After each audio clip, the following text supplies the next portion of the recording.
할렐루야. 부활의 능력이 우리와 함께 하심에 전능하신 하나님께 감사와 찬양을 드립니다. 아멘. 하나님의 말씀 마태복음 27장 65절, 66절 말씀 같이 읽겠습니다. 빌라도가 이르되 너희에게 경비병이 있으니 가서 힘대로 굳게 지키라 하거늘 그들이 경비병과 함께 가서 돌을 임봉하고 무덤을 굳게 지키니라. 아멘. 여러분, 오늘 본문에 나오는 경비병, 이 경비병들이 구원 받았을까요? 못 받았을까요? 우리가 깊게 생각해 보지 않았지만 못 받았을 가능성이 많겠죠. 왜냐하면 이 경비병들이 그냥 경비병들이 아니라 예수님께서 겟세마네 동산에서 감람산에서 기도할 때에 예수님을 포박에서 온 그 경비병들입니다. 그리고 대제사장들에게 신문을 받을 때에 그 경비병들이 예수님을 조롱하고 뺨을 때리고 머리를 흔들고 침을 뱉었던 그 경비병들이에요. 문헌에 의하면 이게 로마 병사들이라고 하기도 하고 유대인들이라고도 하기도 합니다. 그러니까 어떻게 됐든지 간에 이 경비병들은 가장 완악하고 완고한 사람들이에요. 대제사장들과 예수를 판 사람들도 잘못하고 못했지만 이 경비병들은 실질적으로 예수님을 포박하고 예수님을 조롱하고 모욕을 주고 때리고 그리고 예수님께서 부활하시지 못하도록 그 무덤을 3일 동안 지켰던 사람들입니다. 아주 완악하고 강팍한 사람들이죠. 무덤 앞에서 예수님에게 대해서 뭐라고 이야기했겠어요? 칭찬했겠어요? 모독하고 저주하는 말들을 했겠죠. 무시하는 말들을 했겠죠. 경비병들이 예수님을 알았을까? 그런데 여러분, 이 마태복음에 기록된 내용들을 살펴보면 놀라운 기록들이 많이 나옵니다. 경비병들이 대제사장들에게 돈을 받아서 거짓말을 합니다. 예수님이 부활하신 것이 아니라 제자들이 예수의 시체를 훔쳐갔다. 이건 누구만 아는 거예요? 경비병들만 아는 내용이에요. 근데 이것이 성경에 기록되어 있어요. 마태가 기록할 때 28장에 보면 부활했을 때 지진이 일어나고 돌이 굴러지고 천사들이 돌을 굴러내리고 그리고 그 돌 위에 올라있는 예수님의 부활 사건을 누가 제일 먼저 보느냐? 경비병들이 봅니다. 누구만 보느냐? 마리아도 아니고 경비병들만 봐요. 이 경비병들이 뭐라고 이야기했냐면 죽은 것 같이 되었다라고 이야기를 하고 있어요. 그 다음에 마리아가 옵니다. 그러면 예수님의 첫 부활 사건을 누구만 봤다는 거예요? 경비병들만 봤습니다. 근데 마태가 기록을 했어요. 어떻게 기록했을까요? 경비병들 중에 몇 명이 회심을 한 겁니다. 예수를 믿은 거예요. 그것을 간증한 겁니다. 부활 사건을. 처음에는 이렇겠지. 단번에 믿었을 수도 있겠지만 처음에는 자기 10개 명에서 자기가 거짓말을 했고 돈을 받아서 거짓말을 했으니까 마음이 너무 괴로웠겠지.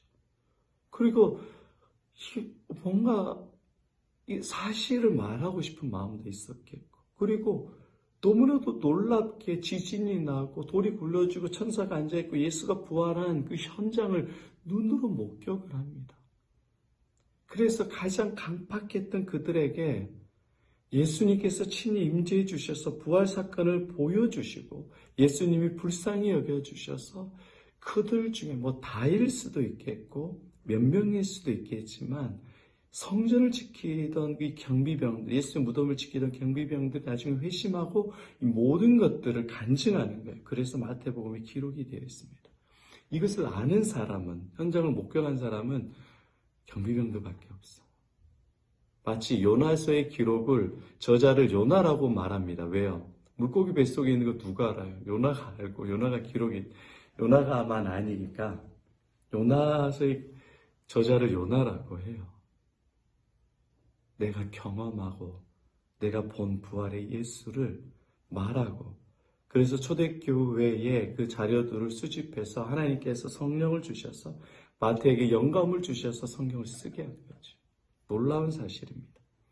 여러분, 가장 강팍하고 가장 완악하고 절대 예수의 부활을 보여줘서는 안 되고 예수를 믿지 않을 것 같은 사람에게 예수님은 불쌍히 여겨주시고 찾아오셔서 예수의 부활을 보여주시고 예수님을 믿게 해주시고 성경에 예수의 부활을 본 기록의 증언들로 부활의 증인으로 주님께서는 바꾸어 주시는 겁니다. 할렐루야. 이게 여러분 논리적으로 왜 맞냐면 신약의 예수님의 부활은 어마어마한 사건입니다. 이성적으로 논리적으로 도저히 받아들일 수 없는 사건이에요. 그런데 예수님의 부활을 고백하는 사람들은 다 어떤 사람들이냐? 성전 경비병 같이 완악하고 강팍한 자들이에요. 사도 바울 얼마나 완악하고 강팍했어요. 예수 믿는 자들을 잡아서 고문하고 죽이고 옥에 가두고 신문하고 가장 예수의 부활을 믿지 못했던 사람이 바울인데 그 바울을 주님께서 변화시켜 주셔요. 부활하신 예수님이. 초대교회 어떤 사람들도 예수님의 제자 포함 예수의 부활을 믿은 사람이 한 사람도 없었어요. 그런데 그 강박한 그들에게 예수님께서는 다 찾아가 주셔서 예수의 부활을 나타내 주십니다. 예수의 부활은 어마어마한 사건이에요. 마음이 온유하고 부드럽고 따뜻한 사람들에게만 예수의 부활을 나타내 주시고 구원해 주시는 것이 아니라 예수님을 박해하고 예수님의 부활을 믿지 못하고 예수님의 부활에 대해서 의심하는 사람들에게 예수님은 찾아가 주셔서 불쌍히 여겨주시고 사랑해 주시고 예수님의 부활을 나타내 주시고 보여주시는 겁니다. 엄청난 사건이 부활의 사건입니다. 주 안에 사랑하는 여러분, 강팍한 우리 인생 가운데 예수님이 찾아오셔서 예수를 알게 하시고 믿게 하시고 부활을 누리게 해주셨어요. 이게 얼마나 큰 은혜인지 몰라요. 성전 경비병같이 예수님을 끌고 다니고 예수님을 조롱하고 예수가 부활하지 못하도록 입구를 막고 있는 사람이 누굽니까? 십수년 동안 교회를 다니면서 이제는 예수의 부활과 주일 예배가 그냥 되면 드려지는 거예요. 헌금 드려야 되고 그냥 부활절 계란 삶고 이게 다 성전 경비병과 같이 완악한 우리들의 모습이에요. 그런데도 주님은 우리를 찾아오셔서 가장 완악하고 성격이 못됐고 더러운 내 자신도 용서하지 못하는 나의 더러운 기질 가운데 예수님은 찾아오셔서 나에게 예수의 부활을 말씀해 주시고 죄인인 나를 용서해 주시고 사랑해 주시고 부활한 예수님을 보여주시고 예수님께로 품어주시고 예수님의 은혜와 사랑과 응답을 우리들에게 허락해 주시는 거예요. 대제사장같이 바리새인같이 성전 경비병같이 딱딱하고 굳어진 나를 용서해 주시고 사랑해 주시는 이 하나님 아버지의 사랑은 이루 말할 수가 없습니다. 부모도 자식이 말 안 들면 포기해요. 자식도 부모가 치매가 걸리면은 마음을 두지 않아요. 그런데 전능하신 예수님은 완악하고 강박하고 성격이 더럽고 못되고 지랄 같은 우리들을 절대로 버리지 아니하시고 찾아오셔서 예수 믿게 해주시고 이 땅에서 위로받게 해주시고 사랑받게 해주시고 존경받게 해주시고 영원한 천국으로 우리를 인도해 주시니 이 부활하신 예수님의 은혜와 사랑은 이루 말할 수가 없습니다. 그러니까 여러분 착하고 잘난 사람에게만 예수님의 부활이 증거된 게 아니라 성전 경비병같이 완악하고 강박한 자들에게 먼저 보여주신 것 같이 가장 죄인이고 완악하고 강박한 우리들에게 예수님은 부활을 보여주십니다. 그 예수님의 은혜와 사랑에 감사하시기를 바랍니다. 오늘 기도하실 때 이 찬양 부르신 다음에 다 같은 죄인을 버리지 아니하시고 사랑해 주시는 예수님, 찾아와 주신 예수님 감사합니다. 사랑합니다.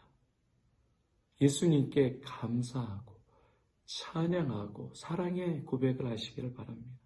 달라고만 기도하는 수준 낮은 기도하지 마시고 부활의 주님께 감사하고 기뻐하고 이런 놀라운 진리를 깨닫게 해주신 예수님께만 감사와 찬양을 돌려드리십시오.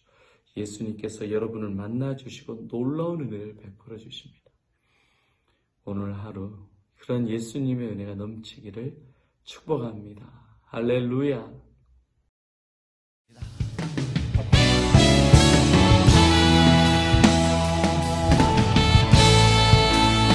우리 함께 찬양합니다. 선포하라 부활하신 영광의 주 아름다운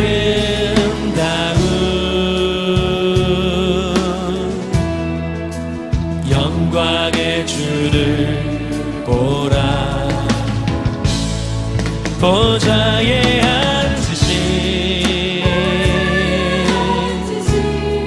그 어린 양 예수 다 무릎 꿇고서 주 경배하리라. 선포하라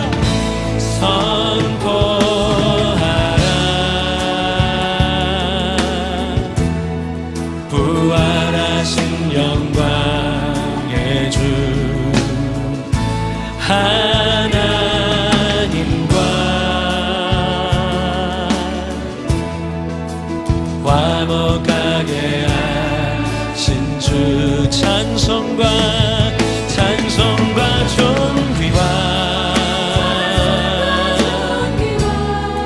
영광과 능력을 부활하신 우리 주님께서 영원토록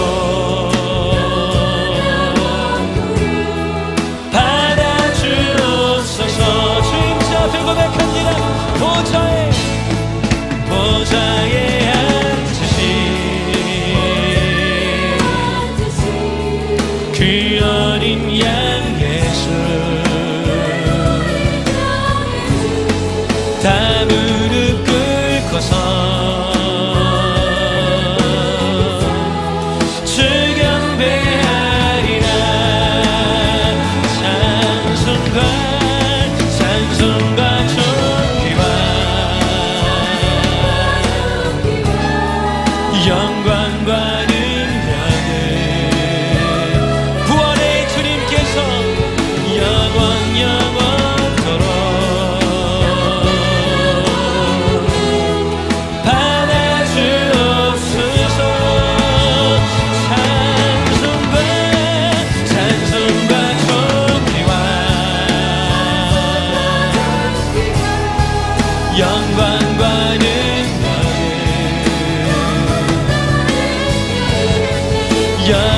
영원토록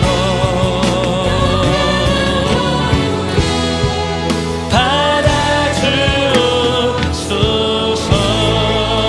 하나님께 영광과 박수로 찬양합니다. 주님을 경배합니다.